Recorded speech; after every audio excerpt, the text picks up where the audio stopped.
On Reddit, there exists a subreddit. Really? I thought that Reddit wouldn't have Haha, shut up, alright? Listen, r/pettyrevenge. It is for stories of people who have taken petty revenge. What else would it be? I don't know if this is gonna be funny. If it's not, then you have not doing, then this video doesn't exist. And I will have made a different video. But if you are watching this, then clearly I thought that it was funny. From Do Television 2265. You want spicy? You got it. I have a theory on how this is gonna go, alright? I already know everything that's gonna happen, so you can't even surprise me anymore. What's gonna happen is someone was eating food you made, they thought it was too spicy and started being really mean about it, then you made it extra spicy. Or no, they didn't find it spicy enough, and then you made it extra spicy. That's what you did. My son recently moved home to save up for a house. To say he's been an entitled jerk is mild. He expects his laundry done, doesn't want me to shower when he's home, so doesn't have to wait to use the bathroom. The list goes on. He never behaved this way when he was younger. I think it's time for you to kick your son out, to be honest. What do you mean he's making demands like that? Dude, if that was my son, I would be like, you're lucky to even be allowed to stay here, alright? So you're gonna do your own laundry, I'm gonna shower whenever I want, and you're gonna shut up. I slap you on your head.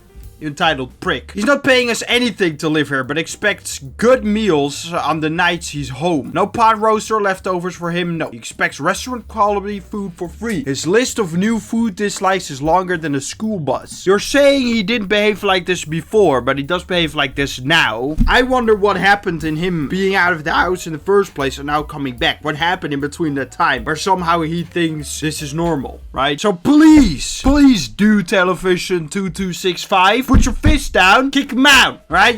You want good food? Go get it yourself, you dumbass. I hate it. I hate it when people are ungrateful. It makes me very upset because I preach gratitude all the time. Listen, I'm gonna give you the best advice you have ever heard in your life, and I'm not even joking. Like, this is not gonna be a joke, right? Scientists do not know what happiness is. They talk about serotonin or dopamine or some like a hormone that gets released, but that's like, it's like they're still not quite sure and what actually achieves happiness, how you do that. So there's no scientific way to be happy, or is there? Gratitude is the closest thing to guaranteed happiness every time. You got a roof over your head, I hope. You got a bed. You got water to drink. You got food to eat. There's a lot to be grateful about. And if you start appreciating those things, just saying to yourself sometimes, like you look around and you're like, yeah, you know what? I'm grateful for what I have. You can't be really unhappy because you got this like inner peace of thinking like it's not so bad. A good example is this water bottle. Why would I be grateful for this water bottle? Well, it holds water. It's quite big, so I can drink a lot of water. I can store a lot of water, especially at night when I get thirsty. This thing filled up, so it's there for me. It's very nice. It's good quality, nice glass, I really enjoy having this thing in my possession because it does good stuff for me. I am grateful for this water bottle, and now I feel a lot happier. And when I look at this water bottle, I feel gratitude, and gratitude gives happiness. All right, so that's definitely something you want to start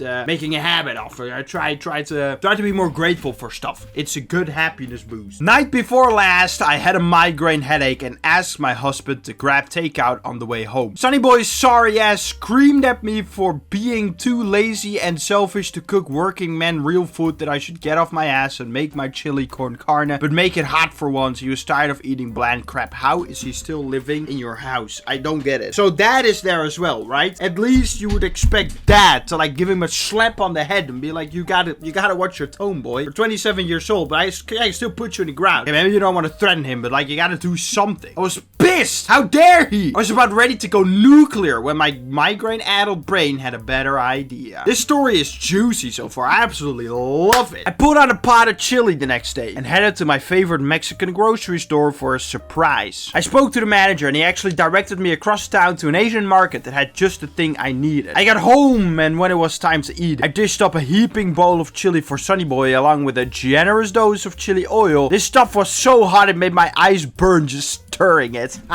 He sucked down 3 spoonfuls before it hit him. He turned red. He spit. He coughed. He downed his soda, then another. Tears running down his face. He asked his dad, how can you eat that crap? His dad calmly replied, because I have the good sense not to make your mom mad about her cooking. Yeah, that's exactly what you should do. You should be grateful when people do stuff for you. Like, you could say, it's my mom. She's obligated to do it. Of course, mothers should take care of their baby, but you're 27. Like, you should be able to take care of yourself. So when your mom mom cooks for you, all right, what you're gonna do is you're gonna say, thank you, mom. Okay, let's set this up. Your son's 27, right? I am 19. He is 8 years older than I am. So surely, since he's a working man, that's what he said. Like, can't you make food for a working man? What if we just start sparring, right? I'm not that good of a boxer, but I've done some boxing in my life. We're just gonna go put the gloves on, right? Like the 12 ounce, not too heavy, right? And then we're just gonna whack at each other and then see what's gonna happen. If I lose, hey, that's fine. If I win, your son got the beating he needed. Sonny downed about half a gallon of milk before he started packing his room up. He says he can't deal with my crap anymore and he'd rather move into a motel or move in with his brother than risk being poisoned by my cooking. Good.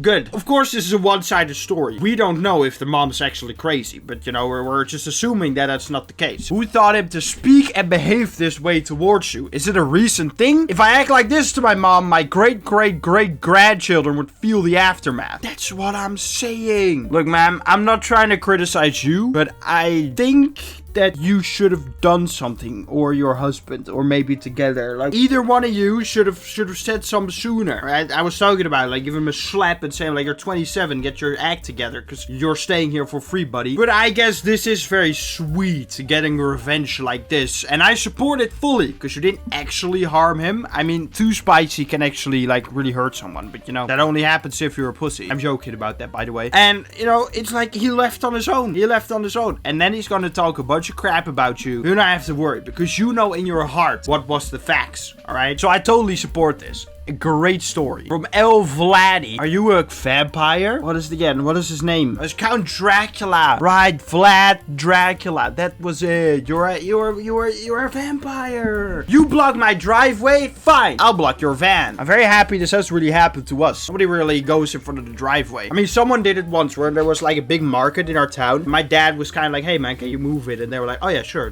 Sorry, my bad. And then that was solved. I'm like, I can't. How do people have the entitlement to think like, yeah, this is fine? This happened some years ago, but I still remember the situation very clearly. You never forget something like this. Something like this stays in your head because you're like, yeah, screw that person. My house has a garage next to it and a driveway to get out of my property and onto the street. The street in front of my house is rather narrow. Two cars can't pass each other safely and there are no sidewalks. Next to the street are walls. In that area, people like to build small stone or concrete walls around their property, already high about 50 centimeters. High enough to make it a barrier for cars and such. There are no official stopping restrictions, but due to the narrow street and the numerous driveways, it's obvious that parking on the street is a really bad idea. Next to my property is a restaurant that gets stuff delivered every now and then. The kitchen entrance is next to our driveway. The delivery drivers usually park on the parking area across the street so they won't block traffic. The street is used by residents mainly, so there's not much traffic anyway. You can already see where this is going. Someone was gonna deliver some, put it in front of your driveway, and then you blocked their van somehow. That's what I'm thinking is gonna happen, right? If I'm correct, you're gonna have to like the video, and if I'm not correct, you're gonna have to like the video. All right, so do you see? You have no choice here. Every option leads to the same outcome. On one particular day, I had to leave quite urgently as I was heading to the town hall to pick up some documents like my new identity card. Exactly on this day, a delivery driver decided to park his van next to my driveway just to save some meters of walking. He didn't block my driveway, but I couldn't exit my property. Backing up to get out wasn't an option either because of the concrete walls. When he came out to pick up the next box, I kindly asked him to move his van. He denied and pointed out that he turned on his hazard flashes as if they are entitled to him for parking wherever he wants. He continued delivering and left me kinda annoyed because of his entitlement and stupidity. People really do think that, where they're like,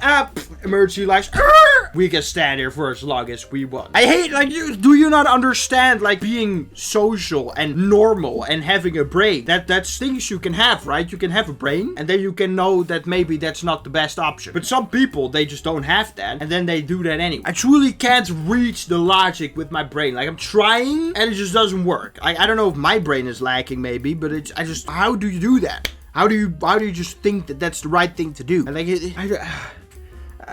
brain aneurysm, dude. I'm getting a brain aneurysm. This is not good. And if you say something, they always get mad. It's like, not only are you being an entitled a-hole, you then also get mad for having pointed out that you're an entitled a-hole. You petty revenge. I was sitting in my car, still blocking half the street as I couldn't get out. The delivery driver finally finished his job, started his van, and wanted to move forward so he wouldn't have to back up, which obviously was a pain in the ass. He gestured to move away. I could have backed my car 2 or 3 meters meters so he could pass me and do a U-turn further down the street. But I didn't. I switched off my engine, switched on my hazard flasher. You could literally see how he went from annoyed to fuming angry in a split second, which makes me laugh even more. I'm sorry, I'm not able to speak today, but you can really shout. After shouting out some profanities, he realized I won't move, so he had to back up like 300 meters while still yelling and ranting profanity. I was late for picking up my documents, but couldn't stop grinning the whole way. That's what you get, dude. That's funny, though. So, like, the same thing happens to you, but then all of a sudden it's wrong? That makes a whole lot of sense. From Pixel Detox. He made a rude comment in French in front of me, thinking I couldn't understand, but I did. I never understand why people do it. Like, if you have something to say, you can just say it, right? You could just say things. Like, if you, like, and if you think it's real, I don't want to say it to their face, because then it's kind of rude, then maybe you should say it anyway. I live in a 50-floor high-rise building in downtown Vancouver. Weird flex, but okay. I just got back from a sweet sunset run. Weird flex, but okay. Family entered the building with me and held the door for me. They were speaking French together, but I thanked them in English. The main language here is British Columbia. Columbia? What's the difference between just British? I mean, I guess it would sound like you're from Birmingham or something. We all walked towards the elevators and ended up all in the same one. It was a couple and their 3 kids, all boys, around 8 to 10 years old. I'm bad with ages, but they were the age of being able to speak and think enough to understand what is right and wrong. They were chatting in French, and since it's my mother tongue, I understand everything they were saying. Again, I'm not able to speak, but you understand, you can, you know, yeah. As we were going up more than 30 floors, it takes a little time, the dad turned to his kids and asked, "Allô, elle est belle ou pas belle?" So, is she pretty or not pretty? To your kids? What's wrong with you? My brain suddenly froze, thinking, could he speak about me? One of the kids quickly responded, "Pas belle, not pretty." What? How are you, as a father, just turning to your kids? Do you think this random woman is pretty? Yeah, start judging her on her looks, Sonny. That's a good life lesson you should take with you. Yeah, start judging her. Do that. Yeah, and make sure she doesn't know, but do it anyway, right? You're doing it, son? Good. I stopped breathing for a second, realizing now fully that it was truly me they were blatantly judging right in front of me. I froze, sadly. That's mostly how I react when situations are just unbelievable. I mean, I get it. With just a few floors left, I could escape the awkwardness. I had a choice to make. Let it go, nope, or seize this once-in-a-lifetime opportunity for perfect linguistic revenge. I'm not the confrontational type, but I couldn't let this slide. I wasn't the one deserving to feel awkward in this elevator, definitely. Very good. I kept my cool though, and as I exited the elevator, I turned back and said with the most sassy French accent I could give, bonsoir, have a good evening, bonsoir. The look on their faces, absolutely priceless. I left quickly, but in hindsight, I wish I'd made direct eye contact with until the doors closed. What I would have done personally, like, let's say the dad was like, "Do you think this guy's ugly or not?" That's probably because you're not gonna tell me that I'm pretty. It's really gay, all right? Don't do that. I don't want you to say that, Mr. Dad. If he would have said that, and the son would have said no.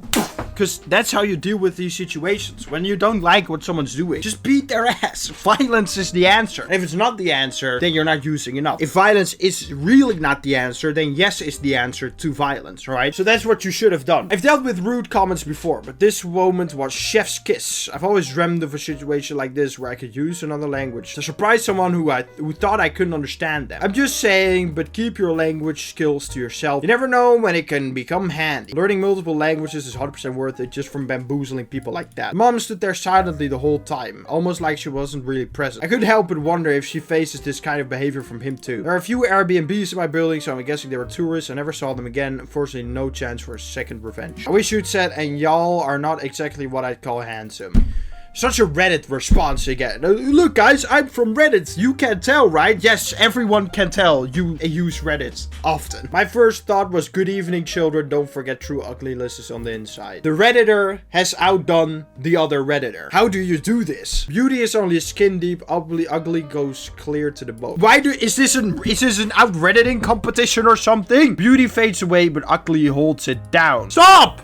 Stop it! You should have asked the wife if his penis was as small as his energy. I can't decide which of these responses is more Reddit. How Reddit does one want to be? And the answer is yes. And then that's also a Reddit meme. So now I am also out Redditing the Redditors. The Redditness is high. A lot of the Reddit comments are talking about how nice it is to be bilingual.